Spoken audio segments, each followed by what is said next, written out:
शत्रुओं से है परेशान तो जाइए माँ बगलामुखी धाम। प्रेत बाधा या पितृ बाधा से पाना हो छुटकारा तो इस हवन से हो जाएगा जीवन सुखी। कोर्ट कचहरी और तमाम बाधाओं से मुक्ति हेतु नलखेड़ा स्थित माँ बगलामुखी धाम, जहां है हर परेशानी का उपचार। नेता नगरी से लेकर फिल्मी अभिनेता तक जहां लगाते हैं अपनी अर्जी, ऐसा है माँ का दरबार। नमस्कार, मैं हूं हरिकेश द्विवेदी और आप देख रहे हैं एचकेडी वर्ल्ड। लगातार मैं आपको तीर्थ क्षेत्रों और तीर्थ धामों की यात्राएं करा रहा हूं। इस वक्त मैं आ चुका हूं नलखेड़ा के मां बगलामुखी धाम में। जी हां, 1815 में इस मंदिर का जीर्णोद्धार हुआ और कई प्राचीन कथाएं हैं। कही जाती हैं कि महाभारत युद्ध के 12वें दिन, जी हां 12वें दिन, श्री कृष्ण के आदेशानुसार जो है पांडवों में बड़े युधिष्ठिर ने जो है इस तीर्थ क्षेत्र की स्थापना की थी। इसके साथ ही अपने आप में इसलिए भी यह अद्भुत हो जाता है क्योंकि एक शमशान क्षेत्र में जो है यह तीर्थ क्षेत्र जो है वो बसा हुआ है। शत्रु बाधा, कोर्ट कचहरी एवं इसके साथ ही जितने भी इलेक्शंस जो होते हैं वहाँ पे नेतागण आकर के यहाँ पर अपना माथा टेकते हैं। लोकसभा चुनाव हो, विधानसभा या फिर नगर पालिका हो या फिर निगम चुनाव, लोग यहाँ पर आते हैं, नेतागण यहाँ पर आते हैं, टिकट प्राप्ति के लिए यज्ञ हवन करते हैं। शत्रु बाधा के लिए यहाँ पर मिर्ची का हवन होता है। तमाम ऐसी कथाएं हैं जो यहाँ से प्रचलित हैं और अद्भुत शक्तियाँ यहाँ पर मानी जाती हैं। इसके बारे में और भी जानेंगे। इससे पहले आपको कराएंगे दर्शन, और यहाँ हमारे साथ एक पंडित जी जुड़ने वाले हैं जो कि यहाँ पर पूजा पाठ कराते हैं, श्री कृष्णकांत दधीची जी। उनसे बात करने की भी कोशिश करेंगे और जानेंगे इस क्षेत्र के महात्म के बारे में। जुड़े रहिए हमारे साथ, आपको देंगे सारी अपडेट। तो चलिए लेकर चलते हैं आज आपको मध्य प्रदेश के आगर मालवा जिले के नलखेड़ा कस्बे में लखुंदर नदी के किनारे स्थित मां बगलामुखी धाम की ओर। मान्यता है कि द्वापर युग से चला आ रहा यह मंदिर अत्यंत चमत्कारिक भी है। इस मंदिर में विभिन्न राज्यों से तथा स्थानीय लोग भी एवं शैव और शाक्त मार्गी साधु संत तांत्रिक अनुष्ठान के लिए आते रहते हैं। यहाँ बगलामुखी के अतिरिक्त माता लक्ष्मी, कृष्ण, हनुमान, भैरव तथा सरस्वती की मूर्तियां भी स्थापित है। कहते हैं इस मंदिर की स्थापना महाभारत में विजय के उद्देश्य से भगवान कृष्ण की सलाह पर युधिष्ठिर ने की थी। मान्यता यह भी है कि यहाँ की बगलामुखी प्रतिमा स्वयंभू है। प्राचीन तंत्र ग्रंथों में 10 महाविद्याओं का उल्लेख है, जिनमें से एक है बगलामुखी। बगलामुखी स्थान पांडवों की कुल देवी के रूप में पूजा जाता है। जब पांडवों का राज्य चला गया, भगवान श्री कृष्ण से पूछा, प्रभु हमारा राज्य कैसे मिलेगा। भगवान श्री कृष्ण ने 5 भाइयों से कहा, तुम जंगल में जाओ और जंगल में जाकर के भजन तपस्या करो, इससे तपस्या के प्रभाव से तुम्हारा राज्य मिल जाएगा। 5 भाई भ्रमण करते करते यहाँ आए नलखेड़ा। नलखेड़ा नल दंपत्ति का बसाया हुआ नलखेड़ा है। ये उज्जैन से 100 किलोमीटर महाकाल से दूर है। बगलामुखी तीर्थ बोलते हैं। और जब पांडव लोग यहाँ आए तो यहाँ आकर के उन्होंने 36 दिन तक माँ की तपस्या की। यहाँ शमशान था, नदी का किनारा था, घनघोर जंगल था। यहाँ से नलखेड़ा 1 किलोमीटर आगे था। यहाँ लास्ट में गणेश जी का मंदिर है, जो गोबर की प्रतिमा प्राचीन काल से बनी हुई है। और उसके बाद नलखेड़ा धीरे धीरे विस्तार से होने लग गया है। जब 5 भाई यहाँ आए, शमशान इलाका था, शमशान था, यहाँ बैठ करके उन्होंने 36 दिन तक आराधना की। और अपन जिस स्थान पे बैठे हैं इसका नाम है पांडव टेकरी। यहाँ रुक करके उन्होंने विश्राम किया और रात्रि में जा कर के उन्होंने वहाँ शमशान में साधना की। जब माँ स्वयं शमशान वासिनी है, जब 5 भाइयों ने तपस्या की 36 दिन तक, तो माँ स्वयं प्रकट हुई। स्वयंभू मूर्ति कहते हैं। पूरे वर्ल्ड में एक ही मंदिर है और बिठाई हुई मूर्ति नहीं, स्वयंभू मूर्ति है जी। जब 5 भाई ने जगमगाट प्रकाश देखा तो माँ स्वयं स्वर्ण सिंहासन के ऊपर विराजमान है। माँ स्वर्ण सिंहासन के ऊपर 3 मूर्तियां हैं।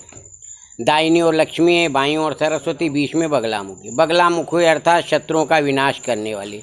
चाहे कोर्ट के चल रहा हो, कोई शत्रु परेशान कर रहा हो, काम धंधा रुका हो, लक्ष्मी प्राप्ति के लिए, ऋण से छुटकारा पाने के लिए, चुनाव में टिकट प्राप्ति के लिए, चुनाव में विजय प्राप्ति के लिए, जो कामना लेके मानव माँ की शरण में आता, माँ उनकी समस्त मनोकामना पूर्ण करती है। देवी भागवत में वर्णन आया है, यम यम चिंतयते कामम तम तम प्राप्नोति निश्चितम परमेश्वरी मतुलम प्राप्सते भूतले पुमान। भगवती का किया हुआ कर्म कभी निष्फल नहीं होता है। एक बार बंदूक की गोली चुक जाएगी, पर माँ का सच्चा भाव से विश्वास के साथ किया हुआ कर्म कभी निष्फल नहीं हो सकता है। माँ भगवती बगलामुखी का महत्व समस्त देवियों में सबसे विशिष्ट है। विश्व में इनके सिर्फ 3 ही महत्वपूर्ण प्राचीन मंदिर हैं, जिन्हें सिद्धपीठ कहा जाता है। यह मंदिर उन्हीं में से एक बताया जाता है। स्थानीय पंडित कृष्णकांत दाधीच के अनुसार यह बहुत ही प्राचीन मंदिर है। यहाँ पर पुजारी अपनी 10वीं पीढ़ी से भी पहले से पूजा पाठ करते आए हैं। 1815 में इस मंदिर का जीर्णोद्धार करवाया गया था। मंदिर में लोग अपनी मनोकामना पूर्ति हेतु एवं विभिन्न क्षेत्रों में विजय प्राप्त करने के लिए यज्ञ हवन या पूजन पाठ कराते हैं। पंडित दाधी जी ने बताया कि बगलामुखी माता तंत्र की देवी है, अतः यहाँ पर तांत्रिक अनुष्ठानों का महत्व अधिक है। इस मंदिर की मान्यता इसलिए भी अधिक है क्योंकि यहाँ की मूर्ति स्वयंभू और जागृत है तथा इस मंदिर की स्थापना स्वयं महाराज युधिष्ठिर ने की थी। देखिए है विशेष रिपोर्ट। नमस्कार, मैं हूं हरिकेश द्विवेदी। लगातार मैं आप लोगों को तीर्थ क्षेत्रों, तीर्थ धामों के महात्म्य के बारे में बताता हूं। तीर्थ क्षेत्र के पुरोहितों से चर्चा करता हूं, क्या महात्म्य है। जैसा कि आपको पता है कि नलखेड़ा स्थित माँ पीताम्बरा, माँ बगलामुखी धाम तीर्थ क्षेत्र कहा जाता है। शमशान घाट में बसा हुआ यह तीर्थ क्षेत्र है जहाँ तमाम तरीके की जो है तंत्र विद्याएँ, तंत्र शिक्षाएँ और पूजा पाठ गतिविधियाँ हवन चलते रहते हैं। लोकसभा चुनाव हो या फिर विधानसभा, नगर पालिका या फिर सरपंच के चुनाव, ग्राम पंचायत के चुनाव, नेताओं द्वारा यहाँ माथा टेकने का सिलसिला शुरू हो जाता है। बच्चे परीक्षा में पास हों इसके लिए यहाँ पर आकर के अरदास लगाते हैं। किसी भी तरह की तंत्र बाधाएं अगर सर पे हो तो वो तंत्र बाधाएं यहाँ पर आकर के मिटती हैं, यहाँ के हवन से मिटती हैं, यहाँ के पूजा पाठ से मिटती हैं। कई तरीके की पूजा सामग्रियाँ इकट्ठी की जाती हैं। लाल मिर्ची, काली मिर्ची के हवन किए जाते हैं। यहाँ की पूजा विधियां देख करके भी लोग हैरान हैं। यहाँ की अदम्य शक्तियां लोग देखकर हैरान हैं। तो हम चर्चा करेंगे। हमारे बीच इस वक्त मौजूद हैं पंडित कृष्णकांत दाधीची जी। उनसे चर्चा करेंगे कि आखिरकार क्या महात्म्य है इस तीर्थ क्षेत्र का और किस तरह की विशेषताएं हैं। बहुत बहुत स्वागत है पंडित जी हमारा इस खास चैनल। जय माता दी। पहला सवाल ये, पंडित जी बहुत दूर दूर से लोग आ रहे हैं, उड़ीसा, बंगाल, कर्नाटक, तमाम देश विदेश से लोग यहाँ पर आकर के नलखेड़ा मध्य प्रदेश आगर मालवा में स्थित इस स्थान पर आते हैं, पूजा अर्चना करते हैं माँ पीताम्बरा की। तो ऐसी क्या विशेषता है और किन विषयों को लेकर लोग यहाँ आते हैं? देखो, वर्तमान में तो कलयुग है, हर व्यक्ति अपनी समस्याओं से ग्रसित है। तो देवी के दरबार में लोग अपनी समस्याओं से छुटकारा पाने के लिए माँ की शरण में आते हैं, क्योंकि ऐसा माना गया है कि माँ बगलाम के स्वयंभू के रूप में विराजित है और शमशान के मध्य में बैठी हुई है।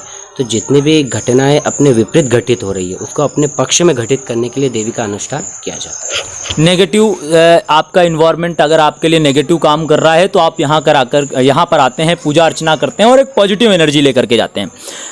कई तरह की केस मुकदमे, कोर्ट कचहरी के सवालात हों या फिर सर पे की गई तंत्र बाधाओं के सवाल हों या फिर अन्य तरह की आर्थिक तंगी हो, तमाम तरीके की चीज़ें हैं। किस किस तरह की और समस्याएं हैं जिन समस्याओं के निदान के लिए लोग यहाँ पर आते हैं पंडित जी? वैसे तो माँ बगलाम की अष्टम महाविद्या है और तंत्र की देवी है। तो यहाँ विशेष सिद्धि के लोग आते हैं, जैसे कोर्ट केस चल रहा हो, कोई शत्रु परेशान कर रहा हो, किसी ने व्यापार बांध दिया हो, तंत्र क्रियाएं घर के ऊपर कर दी हो, या लग रहा है कि घर में कलेश हो रहा हो, नेगेटिव एनर्जी का वास हो गया हो, व्यापार उन्नति नहीं कर रहा हो, या शत्रुओं का द्वारा षड्यंत्र हो रहे, कुकृत्याएँ हो रही है, आप निराश हो रहे हो, तो ऐसे में देवी के धाम पर वो धोखने के लिए आते हैं और कुछ प्रयोग करवाते हैं। एक विजयी भव की बात करें हम, किसी भी तरह की चीज़ें होती हैं वहाँ उसमें विजय होना है आपको। कोर्ट कचहरी की अगर बात करें या तमाम चीज़ों की, तो मुझे जो है यहाँ से एक प्राचीन इतिहास जुड़ा हुआ है कि महाभारत काल के जो है 12वें दिन श्री कृष्ण के आदेश पर पांडवों में बड़े भ्राता जो युधिष्ठिर थे उन्होंने इस क्षेत्र की स्थापना की थी, मंदिर की स्थापना की थी, पूजा अर्चना की थी।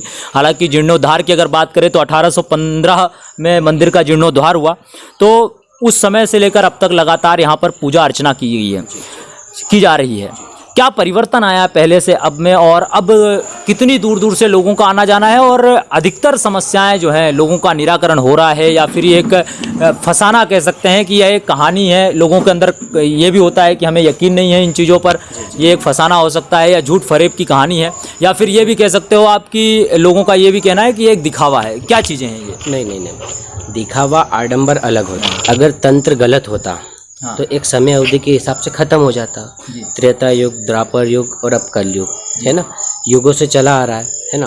अगर कोई भी चीज़ 20 साल तक रहती है, अगर कुछ आडंबर है, किसी का भी राज्य रहा, किसी का भी सरकार रही, 20 साल तक उसकी बीसी रहती है। अगर तंत्र गलत होता तो नष्ट हो जाता, क्योंकि भगवान विष्णु, आचार्य द्रोण, दशानन, रावण, मेघनाथ, परशुराम भगवान, राजा विक्रमादित्य, इन सभी ने माँ बगलामुखी की आराधना की है। और नलखेड़ा एक पहले किला था, तो लोग यहाँ पुत्र प्राप्ति के लिए, युद्ध में विजय प्राप्ति के लिए यहाँ लोग आते थे।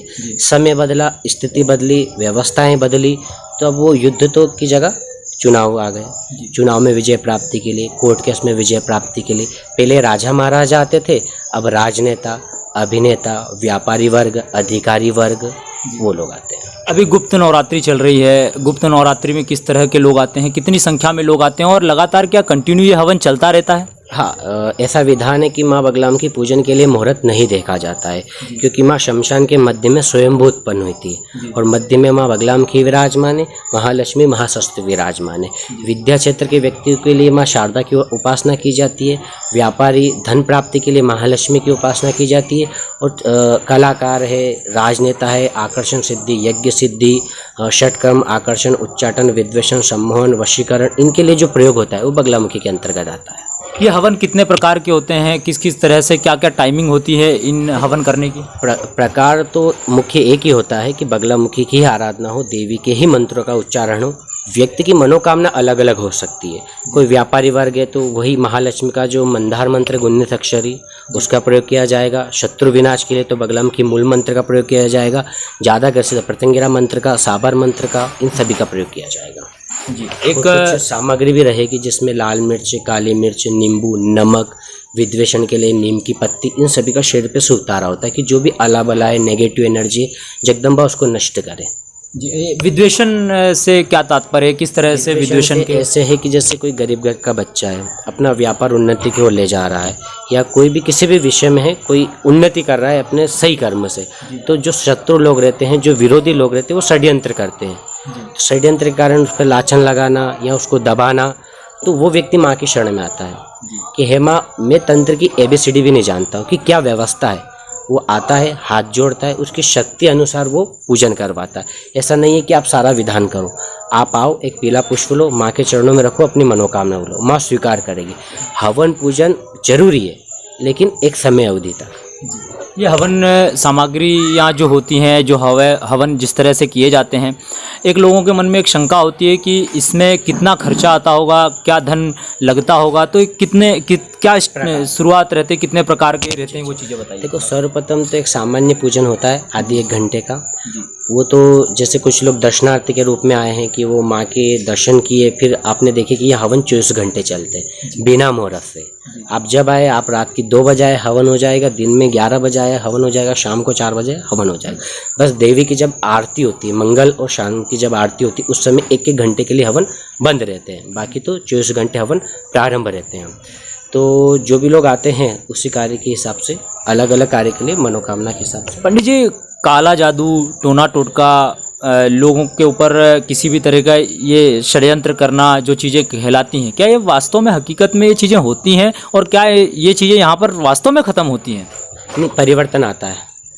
जैसे कोई बच्चा है घर में, कोई वो अलग ही चल रहा है, एकांत में रहना पसंद है, डिप्रेशन में है, या फिर उसको अनेक चीज़ें की आवाज़ आती है, या फिर चिल्ला चोट उसको मतलब घबरा जाता है, तो जब यहाँ पूजन होता है, देवी के दर्शन होते हैं, उतारा होता है, तो उनको प्रभाव दिखता है, उसमें सुधार आता है। अभी तक कौन कौन सी जो फिल्मी सितारे कहें या नेता अभिनेता कहें, कितने लोग यहाँ पर आ चुके हैं? देखो, आने में तो बॉलीवुड से भी काफ़ी लोग आए हैं, लेकिन कारण क्या, किसी की प्राइवेसी रहती है, गुप्त रहते हैं। जैसे शैलेंद्र जी तारक मेहता के शो के हैं। हाँ। उर्वशी रौतेला यहाँ आई हुई है, 2 दिन रुकी थी, और काफ़ी लोग आ चुके हैं, लेकिन वो मैं गुप्त रखना चाहूँगा। हाँ, एक अपनी भी एक गोपनीयता रहती है। तो ये थे हमारे बीच पंडित कृष्णकांत दाधी जी, और जिन्होंने इन सारे सवालों का जवाब बड़ी ही बेबाकी से दिया है। वास्तव में माँ बगलामुखी धाम अपने आप में बेहद ही प्रचलित, और जो है जहाँ दूर दूर से लोग यहाँ पर आकर के अपनी नेगेटिव शक्तियों की अरदास यहाँ लगाते हैं, पूजा हवन करते हैं, और उनकी मनोकामनाएं भी यहाँ पर पूर्ण होती है। तो आप इस वीडियो से क्या समझते हैं, हमें कमेंट बॉक्स में ज़रूर बताइए। आज के लिए सिर्फ इतना ही, बने रहिए हमारे साथ। शुक्रिया।